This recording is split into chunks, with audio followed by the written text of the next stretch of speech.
And so not only have you lost that product, you've lost the lifetime value of the customer, and you've lost that front-end marketing spend. It's time for eCommerce Explored. Time to explore deep into a tricky e-commerce topic. We're here to help you overcome your e-commerce growth barriers.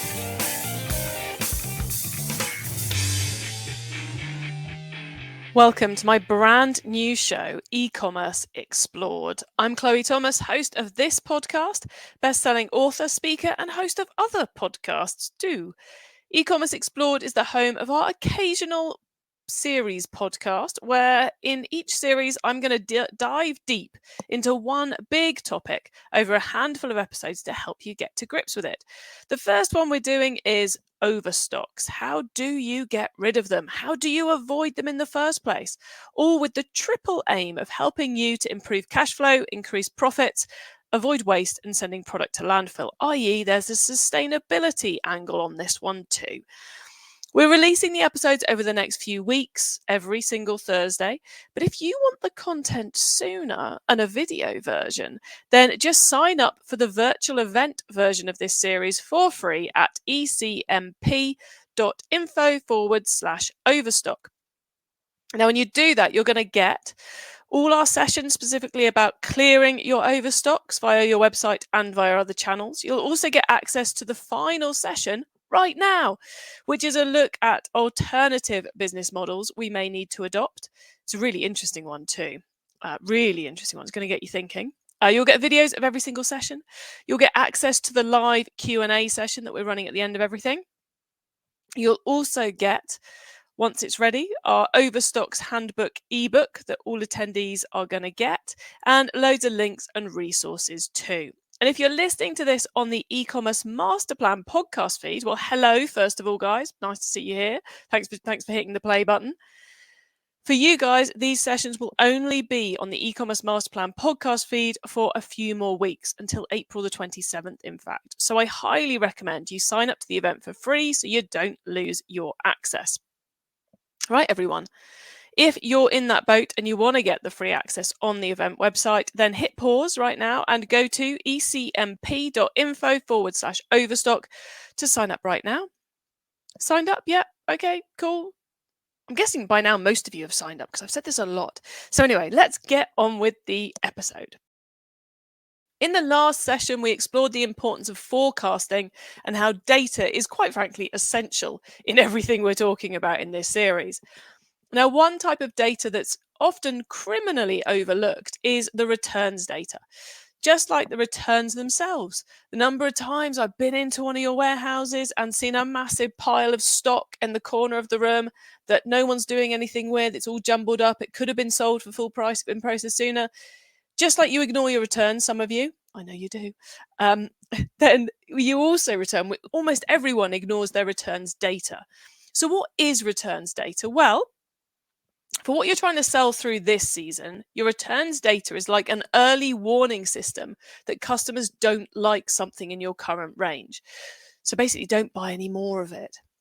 Secondly, it's information that you can use to improve product listings in order to reduce returns on those current lines within the season. So it can give you quite a lot on the immediate stock piece. Where, however, it becomes super exciting and super powerful is for future seasons, because it gives you additional insight to help you better match the stock you choose to buy to what your customers really love. Not just what they buy, but what they really love, what really suits them. So in an ideal world, fashion, for example, you would buy product that your customer is going to love and wear all the time, not those products that sit in the wardrobe for years, building up a guilty conscience in their owners.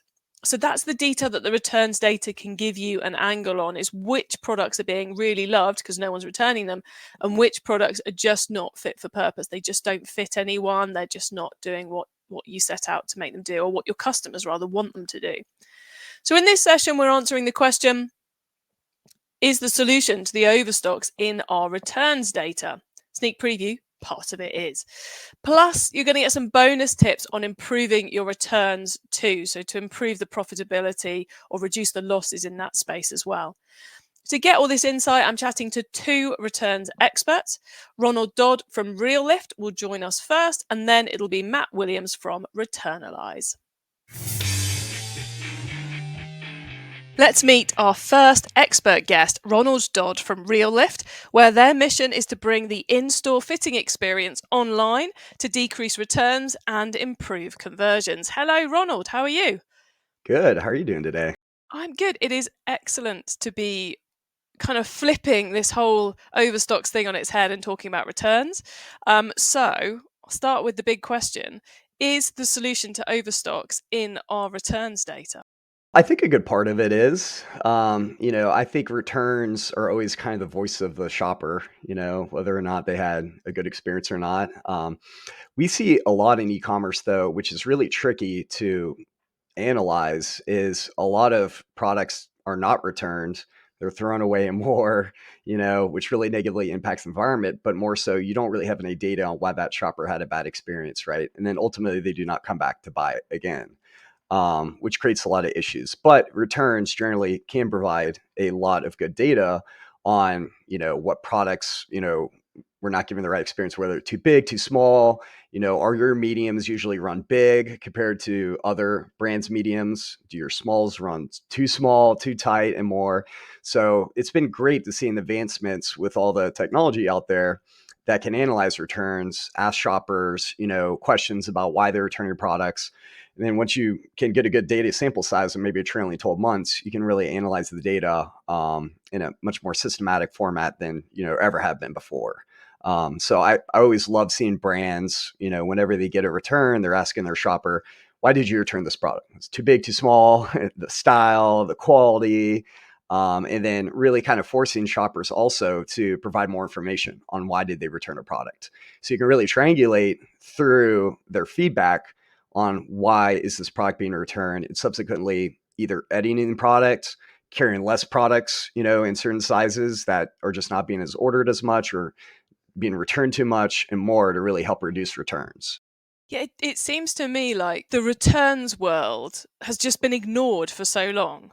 And it's like, if I think back to when I was a consultant going into retailers and being shown the warehouse, and there'd be like a pile of jumbled stuff in the corner.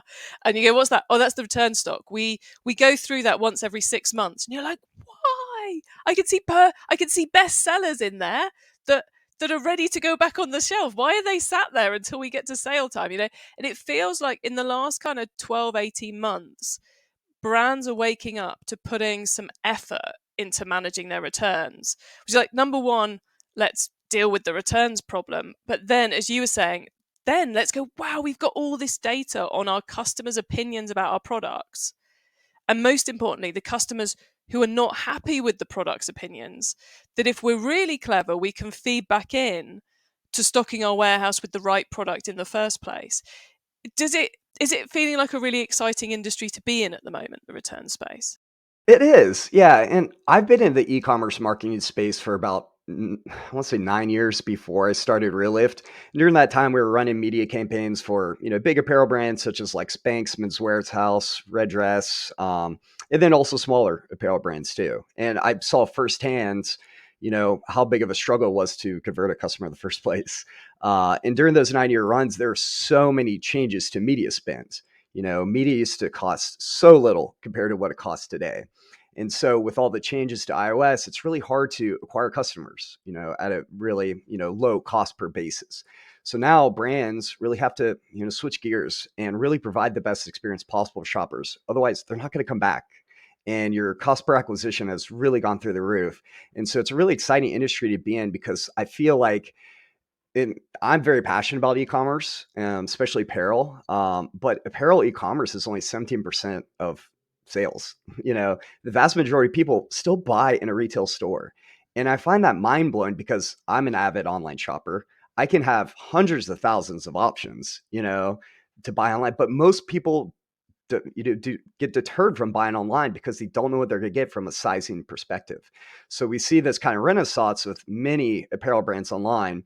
The free returns are hurting them, but to acquire customers becomes so expensive. So now we have to look back at the customer experience and how do we get more people shopping online?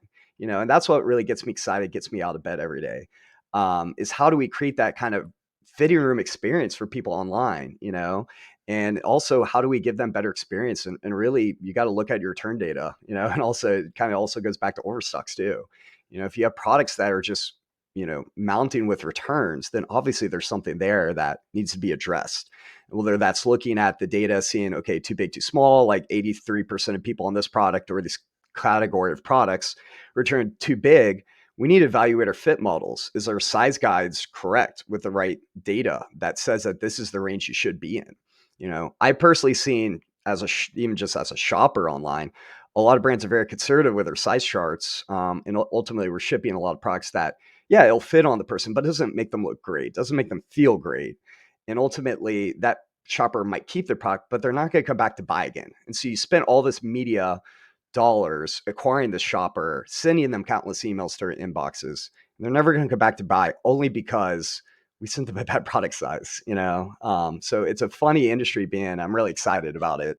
But it exacerbates the overstocks problem on multiple levels. Because as you were just explaining it, we're paying more than ever before to recruit a customer. But if our stock levels, if our products aren't making them happy, they're not going to come back and buy our stock. So that's going to mean we have more stock than we should have because they're not making those repeat purchases. And if we're not feeding in the feedback that the customers have already given us on, I'm a medium everywhere else, but I'm a small for this brand.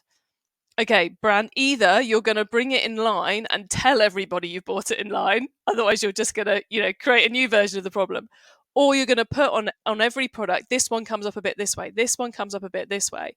It's like, if we're not listening to that data, not only are we not creating happy customers who will buy our stock, we're also not feeding that data back in to buy better in the first place. And I think sometimes it gets as far as, we'll put something on the page to help people buy, but it feels to me like the best brands now are taking that returns data and they're taking it right through to the, as you said earlier, what sizing mix are we going to buy for next season? What styles are we going to buy for next season or for next year based on the products the customers don't return or the feedback we've had from the returned customers. Question for you then. You mentioned about capturing more and more data from the customer who's returning something. Is there a fine line in that between really annoying them or preventing them from returning and it ending up in landfill versus asking them 30 questions? So how do you get that bit getting the right data off the customer? Yeah, you definitely do not need to ask them 30 questions. I think you can triangulate it down to, probably 5 questions, more details, right? I think that does a good job in it. And I think too, like shoppers return products are not happy. No one is excited to go to the UPS, USPS store, right? In Atlanta, it's 3 miles away from me. It's a 25-minute drive. There's always a line because everyone else is returning products. And so it's basically a 2-hour process, sometimes a peak traffic, hour process, for myself, right? And there's so many shoppers who go through this. And we made returns easier. Like there's new drop-off locations, right? But it's still kind of a painful process to go through. And so there's a fine line, you want to get that data, but you also don't want to keep annoying your customers. And so if there's any way you could say like, hey, we're sorry, we didn't get this order right for you. Can you tell us more? In your next order, we're going to give you 10% off, 15% off. Whatever you can do really to avoid overstocks is the best way because everyone, me and everyone sells at a discount. So that original product you paid for at 100%, that you're aiming to sell for 100%, you're now doing a flash sale for 30%, 40%. And you already had to spend media to get all those customers there. So it's a real nightmare for overstocks, and kind of the return data and the customer experience could have solved that, if that makes sense. And we'd have a lot more profitable businesses. It's great because if you get this right, you're making more profit on the sale because you're selling it more likely closer to full price than you are to 80% off. And it's reducing the amount that goes into landfill, both in terms of, let's face it, if it gets down to 80% off, you're probably not bothering to list it on your website anymore. And hopefully it's not going to landfill, but it's going to another channel.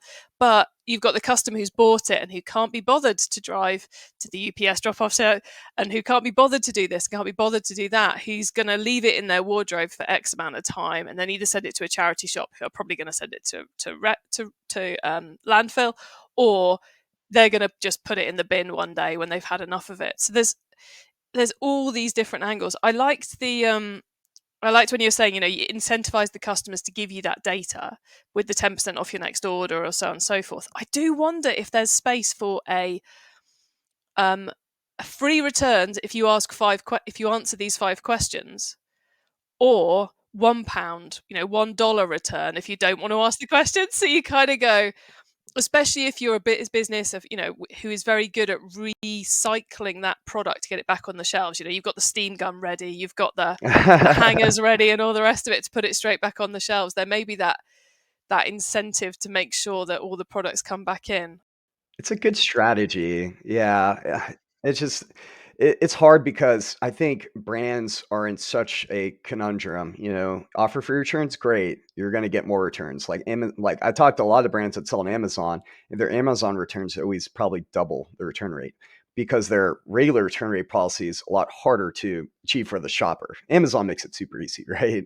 But the flip side is, if you don't provide a good return policy, your repeat customers are going to diminish, and all that media spend that you had to acquire customers, they're not going to come back to buy again. Our research shows about like 67% of shoppers, if they have a bad experience and do not get the right product size that fits them well, they won't return. So we see this big kind of hamster wheel media spend to acquire customers that are just a one-time buyer, they return. So you want to provide that experience and have the return policy.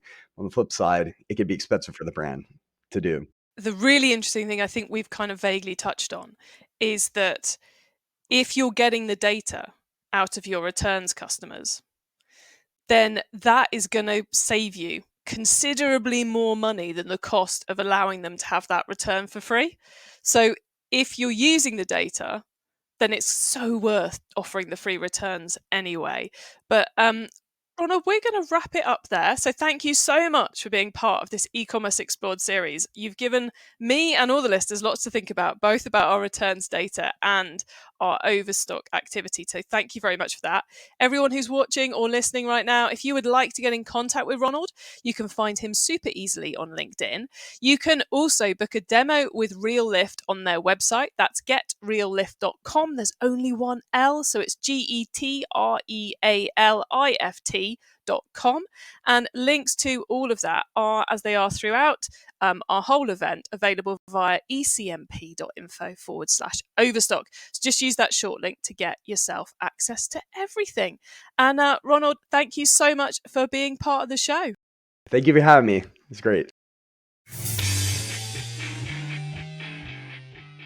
Let's meet our second expert guest, Matt Williams from Returnalyze. Hello, Matt. Hey, Chloe. Nice to meet you.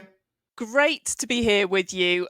Matt, our question for this episode is the solution to overstocks in our returns data? What's your take on that question?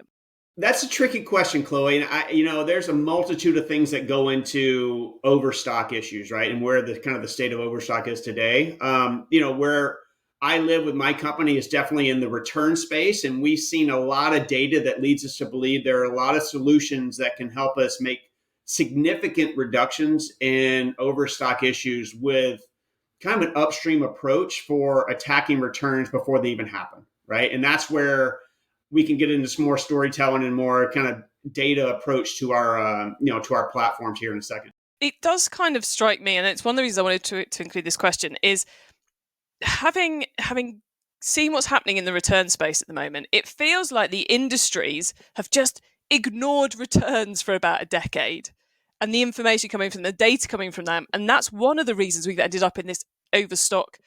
You could say pinch point, but that makes it sound too small. This heap of overstocks is because of kind of an ongoing failing to pay attention to the right data sources. Yeah, I think it's a combination of things, Chloe. I think first and foremost, right, we've been focused on customer experience in the wrong way. And customer experience meaning, how do we make returns easier and reducing that friction point for returns process, which is great for customer experience, right? I want to return my item. I want to make it easy. I'm in and out. But we're creating a much larger issue because we are providing such an easy return policy that everyone's basically buying 3, buying 4, and returning 2, returning 3. Like this, we're feeding the addiction versus correcting the problem, right? And the correction is where we live. Like before these returns really happen, we want to really understand what the root cause is, right? And then once we find that root cause, we want to work with our customers to really provide them with the solutions that will help them correct that problem from continuing to happen, with reduction of returns, prevention of returns going forward, and then prediction of returns that could happen going, after that in the future. It's kind of like we went, yeah, bring it in, bring it in, bring it in. And we're just going to ignore the value of that data, and we're going to not have a good way of dealing with the problem. We've just gone massively customer first, but then neglected the value of that information to us. Yeah, you're right. So if you look at kind of how we work with our partners, right? We take a very data analytical approach to how we work with our partners, right? We have an AI platform that truly goes into the customers, the products, and suppliers that are really the three main drivers for the business, for the growth and the health of the business, but also for costs, right? For returns. And so for us, we're not relying on return reasons, right? Return reasons are pretty much, I know what the brand wants to hear, so I can get my money back, and they take the product back, and it's no harm, no foul. For us, we take that return reasons, but then there's a whole matrix of other situations that are happening behind the scenes that we're trying to corroborate the root cause of that return, and then preventing that from happening going forward, right? So that can be, a product that down to the SKU level is running small on size 6, right? But that size 6 is driving your return rate up to 60%. And that's driving your overall product and that SKU really high. So for us to be able to quickly identify that problem with size 6 and say, hey, brand, maybe you should update your website and say size 6 fits small. All of a sudden, you've had a massive impact on any future returns that are happening, because people are going to be able to obviously order the right product and prevent that return from happening in the future. Yeah, and it's kind of like, I think it's great how the returns, if you take a proactive approach to your returns information, then you end up with a scenario where, one, you can start avoiding the returns, as you were just explaining, and then you have kind of like that bigger picture that helps you improve your overall stock. So as next season, you're buying more of the right product. Is that something you're starting to see your customers do?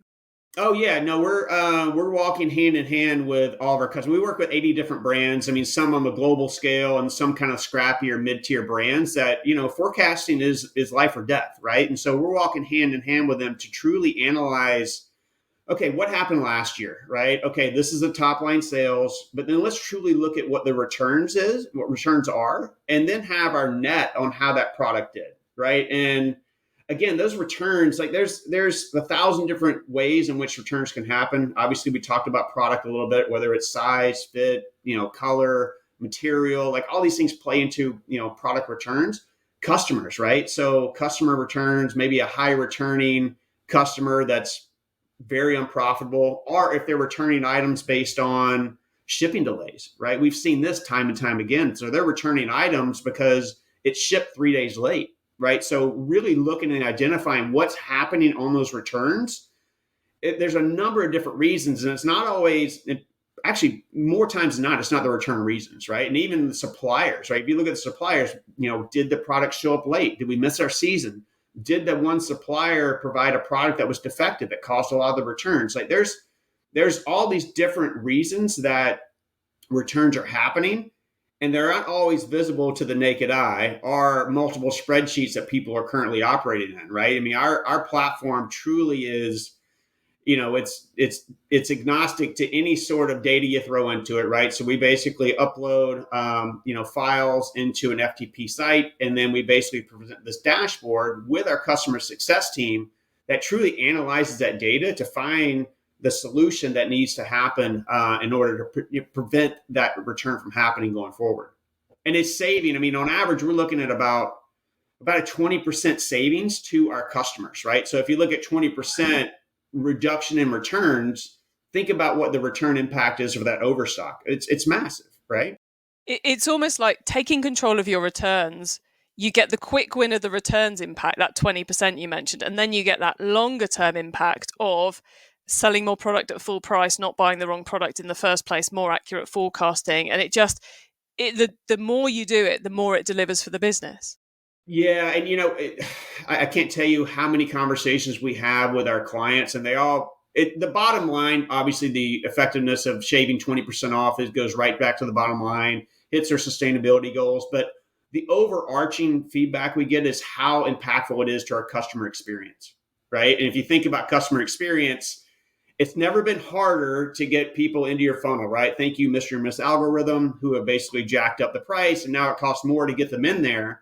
And if you have someone to basically come in and you paid all this cost, and then they make a return on that first purchase, there's a 90% chance they never come back to your brand again. And so not only have you lost that product, you've lost the lifetime value of the customer, and you've lost that front end marketing spend. And so for us, it's like this customer experience journey has never been more valuable to our brands. And so preventing those returns and actually keeping them inside of that brand ecosystem to buy again, it's never been more important. And that's where we truly see the impact of our business with returns is that customer experience and that customer loyalty. Because once they get into your ecosystem, they understand the products they're buying, they're going to continue to buy, right? And so for us, to make sure we're working hand in hand with our clients to make sure we're not presenting products that are going to be a bad description, a bad image, a bad fit, any sort of negative experience that would cause that return is just a win-win all the way around.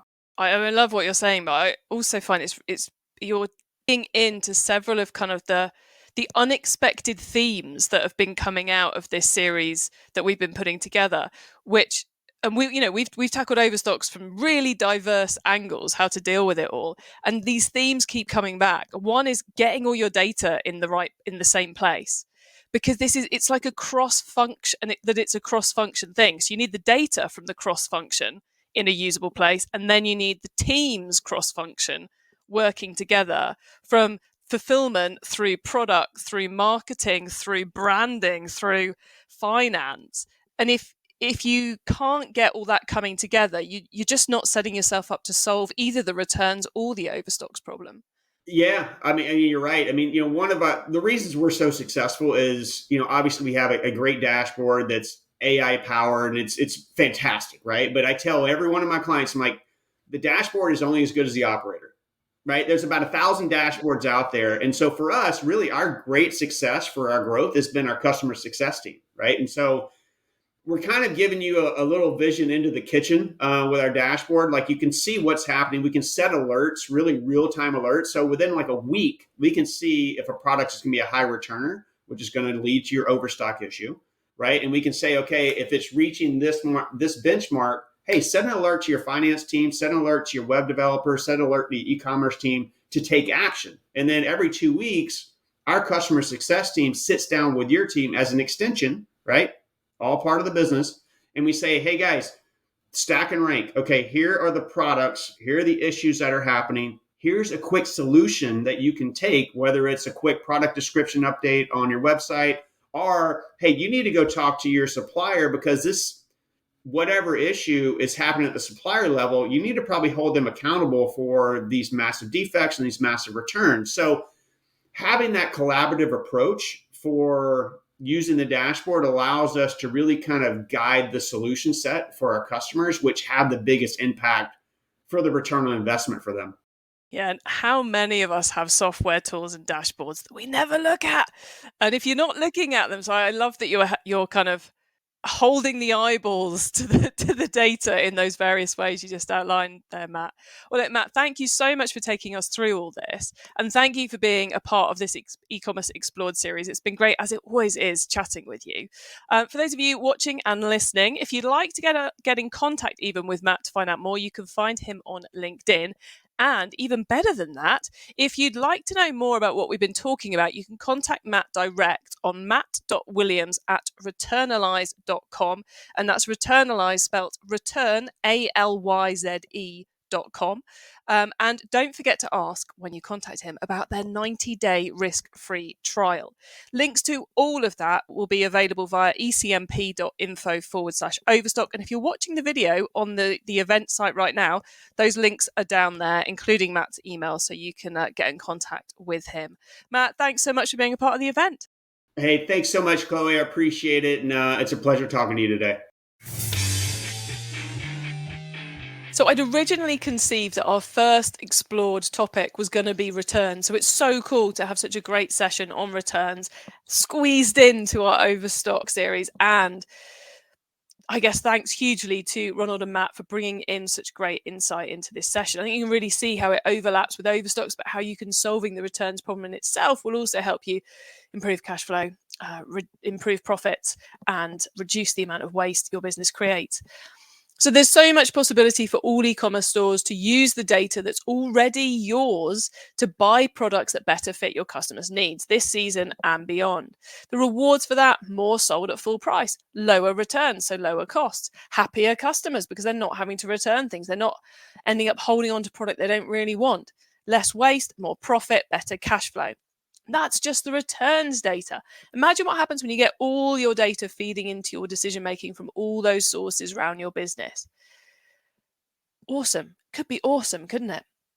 Well, look, thank you very much to our partners, Nibble, Realift, Returnalyze, Digital Gearbox, and Sneaker Impact for their support in making this event a reality. You can access all those live sessions and more free resources at ecmp.info/overstock. And we've got just 2 pieces of content left for you.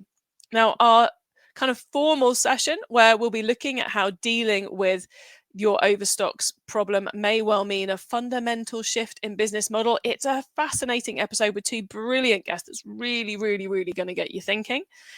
And then we've also got our live Q&A session where various of our experts from across the series are going to come back and answer your questions. So you can find full details of those on the website. On the replays tab, you will see what's available for you to watch right this moment. And then on the agenda tab, you can see what's left to be released and, most importantly, when that live Q&A session is going to be happening. See you in that last session so we can help you master the problem of your overstocks. Thanks for listening to eCommerce Explored, the latest podcast from the eCommerce Podcast Network. If you've got an e-commerce topic you'd like us to explore in our next series, get in touch via ecommerceexplored.com.